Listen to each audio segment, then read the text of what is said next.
Ian DESMOND, according to numerous sources, has signed with the Texas Rangers. Obviously, we have to wait for the official word, but it looks like, albeit that this is pretty much said and done.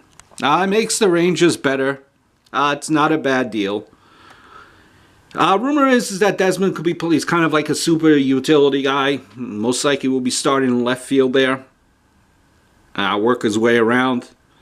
Just hope that he's not like a Hanley Ramirez experiment there in the outfield. You could see him taking over for Andrus. I guess they have Beltre at third, but he's getting older. Injuries might get to him, and you have Gallo. And he's just another option that you could also play in the outfield.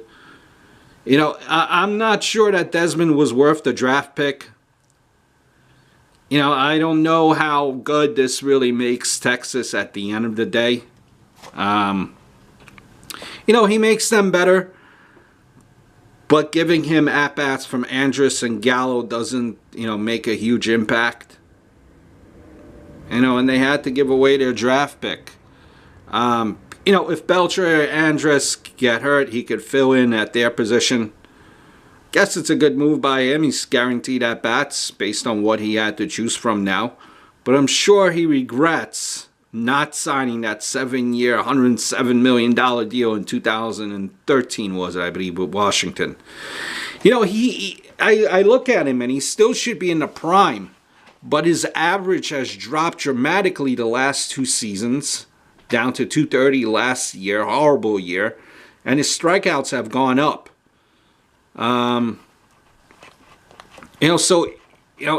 It'll be interesting to see, what happens with him. As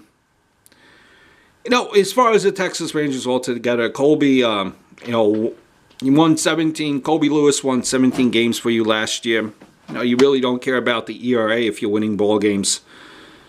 I like numbers in baseball, but if that's, you just can't base it on numbers. You look at the teams out there with Texas, I think A's will be good as well. But then they most likely will probably trade everyone at the deadline like we know Billy Beane is known to do. You have the Mariners there. They always make move in the off seasons and they hardly pay off. When you look at the Mariners, you had Cano and Cruz, and everyone was having them in the World Series, every analyst. Astros over there are a good baseball team, but they're too young, and I think they rely too much on the long ball. I think Beltre and Price will be the same as last year. I think the Rangers, looking at them, will win between 86 to 90 games and probably win the West. And maybe closer than a lot of people think. With guys like Odor, Moreland, Cho, Beltre, Fielder, DeShields, Andrus, they're decent hitters. Who knows? It will be interesting to see what happens with Ian DESMOND. But just some of my thoughts. I probably think this is the best that Ian DESMOND could get. The market really didn't work out in his favor at all. So it'll be interesting to see what unfolds with Ian DESMOND. Just some of my thoughts, and I hope all is well.